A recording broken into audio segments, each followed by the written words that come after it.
नमस्कार दोस्तों। मेरा नाम है विजय कुमार और आप देख रहे हैं कॉमिक्स पिटारा चैनल को। दोस्तों, हम लोग कॉमिक्स पढ़ रहे थे दांव पर दुनिया, जो कि मल्टी स्टारर कॉमिक्स है। इसका पहला पार्ट मैंने अपने चैनल पर अपलोड कर दिया है।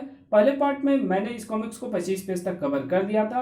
अब इस पार्ट में इसकी आगे कहानी को शुरू करते हैं। बारूद के इस तूफान में खोकर रह जाएगा। तर तर तर मड़म। ओह, गोलियों की गति और बारूद की आग भी इसे झुलसा नहीं पाई। और अब मैं जो गोलियां और बारूद फेंक रहा हूं, इन्हें ये अपना मुंह फाड़ कर खाता जा रहा है। तड़ तड़ तड़ तड़ तड़। ओह, धाड़। डोगा की ताकत को परखना चाहता है। ये अच्छा नहीं किया तूने, क्योंकि डोगा की ताकत को जिसने भी परखना चाहा, उसकी जिंदगी को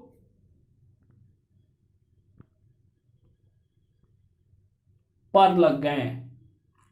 मोटे सरिये ऐसे मुड़ते चले गए जैसे उन पर कोई भारी चट्टान गिर गई हो। और अब ओह, इसका शरीर तो फौलाद की तरह मजबूत हो गया है, लेकिन फिर भी ये सही सलामत नहीं रहेगा। मेरी कुत्ता फौज के सिपाही इसकी बोटियां नोच डालेंगे। डोगा की अल्ट्रासोनिक वेव्स की पुकार सुनकर वहां पहुंची कुत्ता फौज। यांगची पर टूट तो पड़ी, लेकिन अपने दांत और हड्डियां तुड़वाने के सिवा कुछ ना कर पाई। धार काएं। डोगा को तुरंत ही कुत्ते की तरह भौंकना पड़ा। भौं भौं। इससे निपटना तुम्हारे बस की बात नहीं दोस्तों। इससे टकराकर तुम्हें नुकसान होगा, इसलिए भाग जाओ यहां से। मैं ही इसे खत्म करने के लिए कुछ करता हूं। लेकिन क्या? ये तो गोलियों को रेवड़ियों की तरह खाए जा रहा है। तर तर तर तर। और बारूद के गोलों को आम की तरह चूस रहा है। तुझे क्या दिक्कत है? खाने दे, खाने दे ना इसे गोलियां। पेट भरने दे ना इसे बारूद से। ले भाई, जी भर करके गोलियां खा। तर तर तर। जितनी मर्जी है उतने बारूद के गोले बचा। जल्दी। मेरे पास जितनी गोलियां और बारूद था, सब खत्म हो गया। सबके सबको तू अपनी मर्जी से खा गया। अब एक चीज तुझे मेरी मर्जी से खानी पड़ेगी। ये आग। डोगा द्वारा फेंकी गई वो आग जैसे ही बारूद घर बन चुके शैतान यांगची के पेट में पहुंची, वैसे ही बम!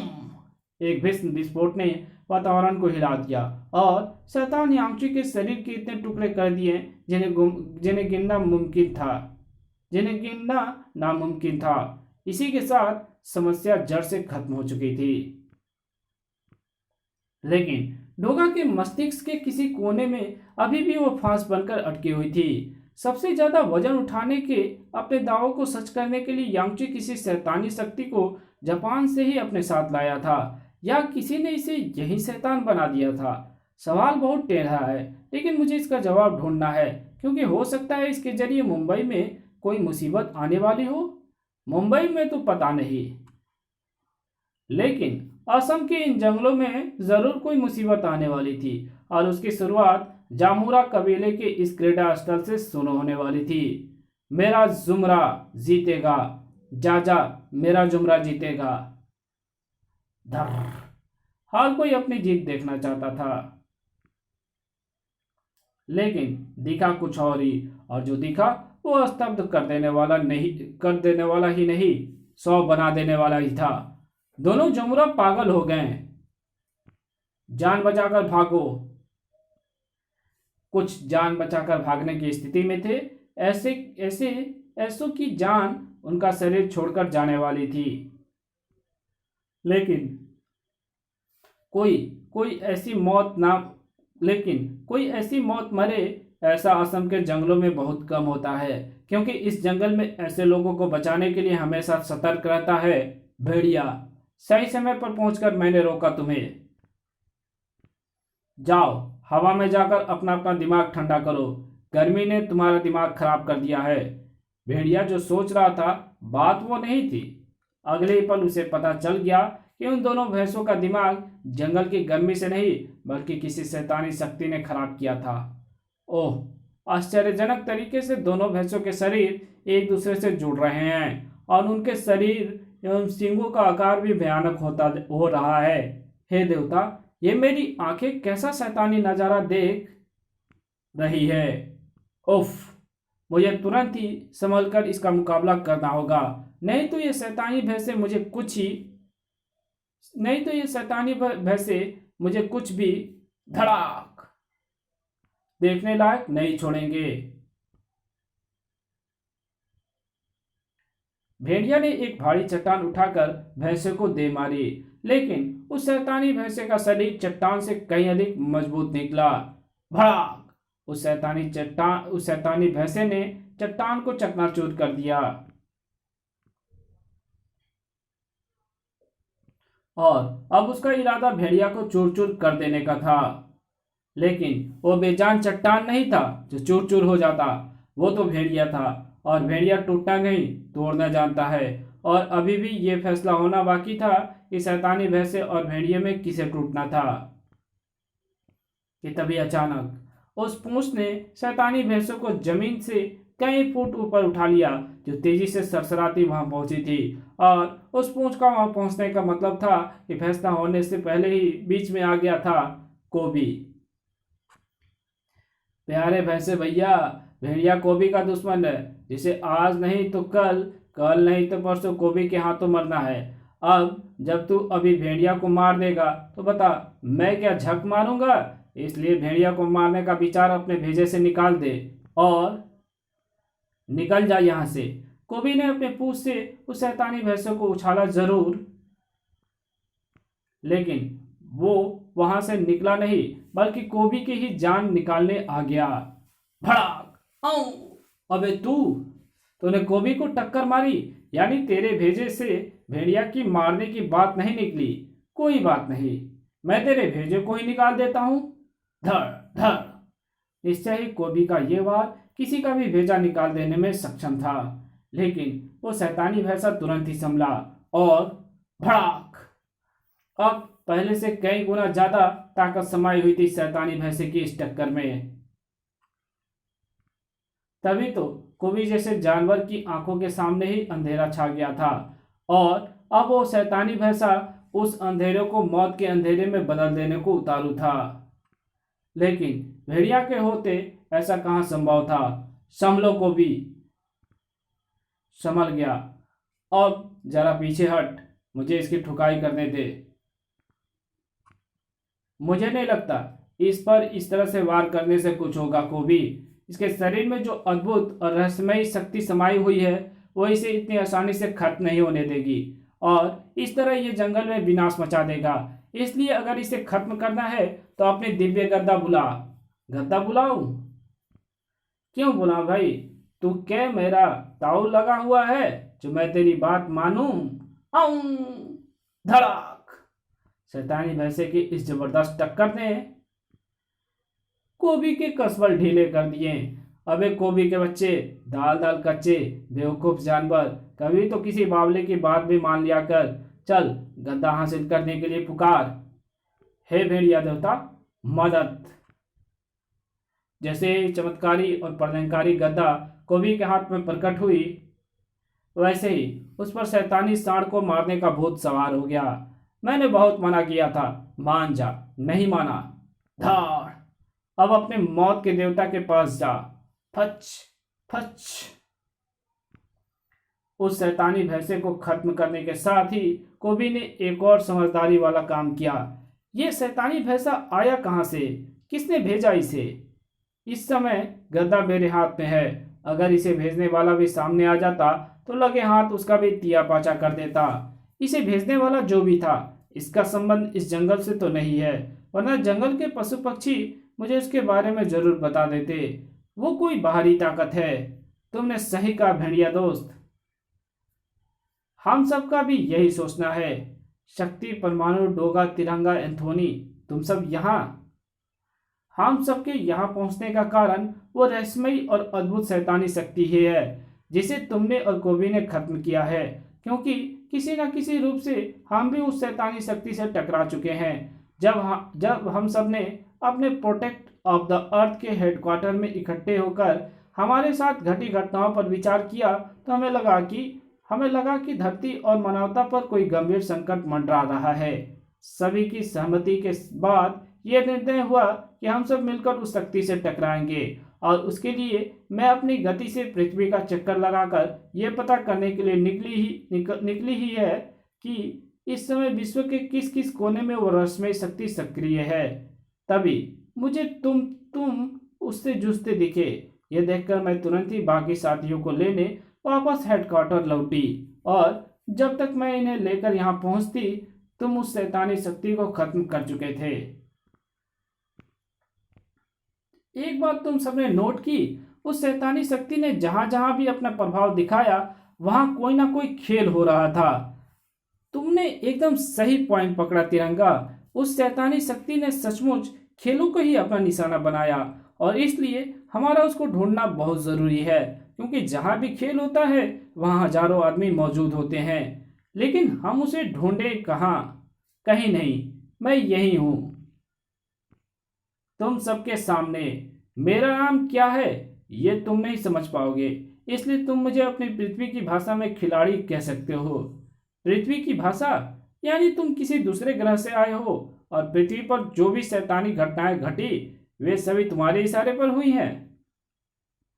हाँ, मैं यहाँ से 100 प्रकाश वर्ष दूर स्थित एक ग्रह पोलाका से आया हूँ और जिन्हें मेरे इशारे पर घटी शैतानी घटनाएं कह रहे हो मैं उन्हें खेल कहता हूँ। खिलाड़ी हूँ ना, इसीलिए।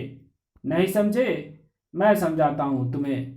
हमारा ग्रह पोलाका अत्यंत विकसित ग्रह है। हमने विज्ञान और दूसरी रहस्यमय शक्तियों में अद्भुत तरक्की की है और चूंकि हमने ये सब सदियों पहले कर लिया था इसलिए हमारे ग्रह के वासियों के पास करने के लिए कुछ नहीं था। कुछ करने के चक्कर में हमारे ग्रहवासी खेलों की तरफ आकर्षित होने लगे। हमारे ग्रह के वासी तरह तरह के खेल खेलने लगे। धीरे धीरे हम सब खेलों में ऐसे रमे कि हम सब हर तरह के खेल में निपुण हो गए। हमारा सारा ग्रह खिलाड़ियों का ग्रह बन गया। जुम। और उनमें सबसे बड़ा खिलाड़ी था मैं। किसी भी खेल को सीख लेना मेरे बाएं हाथ का खेल था। ग्रहों के ओलंपिक एवं विभिन्न खेलों के ग्रह कपों को जीत लेना मेरा चुटकियों का काम था। मेरी इसी खूबी के कारण बड़े से बड़ा और दिलचस्प से दिलचस्प खेल भी मेरे लिए बोर होता चला गया। मेरा किसी भी खेल में दिल नहीं लगा, इसलिए मैंने खेलों को अपने तरीके से खेलकर उनमें रोमांच और दिलचस्पी भरने की ठान ली। फचाक फच।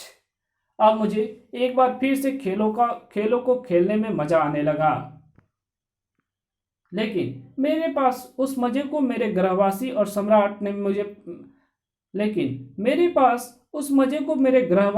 सम्राट ने मेरा पागलपन करार दे दिया और सम्राट ने मुझे हमेशा के लिए कैद खाने में डालने का फैसला कर दिया।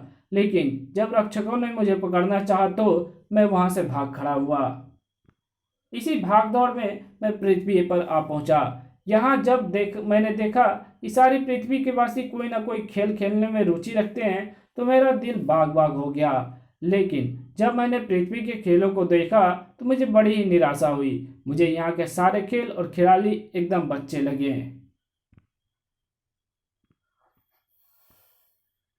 तब मैंने अपनी शक्ति की मदद से पृथ्वी के खेलों में दिलचस्पी पैदा की और ऐसे खिलाड़ियों को खोजने का अभियान शुरू किया जिसके साथ मैं खेल सकूं।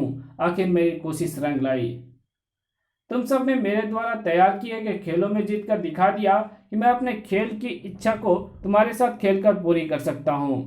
ओह, तेरी कोई इच्छा पूरी नहीं होने वाली, क्योंकि तेरी बाकी की जिंदगी जेल की काल कोठरी में बीतनी है। इंस्पेक्टर स्टील, तुम्हें मैसेज देने के बाद मुझे उम्मीद थी कि तुम यहां जरूर पहुंचोगे। वैसे तुम बड़े सही वक्त पर आए हो। तुमने इस शैतानी खिलाड़ी को जकड़ दिया। अब हम इसे तिगनी का नाच वाला खेल दिखाते हैं। सही कहा। कोई भी वार करने में पीछे ना रहा। लेकिन किसी का भी वार खिलाड़ी को खरोच भी ना डाल पाया। ओह, मेरा उच्चतम ताप भी इसका कुछ नहीं बिगाड़ पाया। परमाणु ब्लास्टों का ये हस्त्र होगा ये तो मैंने सोचा भी ना था। मेरी दिव्य गदा भी इसका कुछ नहीं बिगाड़ सकी। तुम सबके पास वार करने की जो भी क्षमताएं हैं उन सभी का प्रयोग कर दूं ताकि तुम्हारे मन में ये भ्रम निकल जाए कि तुम मुझे खत्म कर सकते हो। आखिर सबको थक हार कर रुक जाना पड़ा। अगर तुम सब वे खिलाड़ी ना होते जो मेरे साथ खेलने के लिए उपयुक्त हैं तो मैं तुम सबको अपनी रहस्यमय शक्ति से राख कर देता। खैर छोड़ो इस बात को और मेरी वो बात ध्यान से सुनो जो इस कनस्तर के बीच में आने से अधूरी रह गई थी।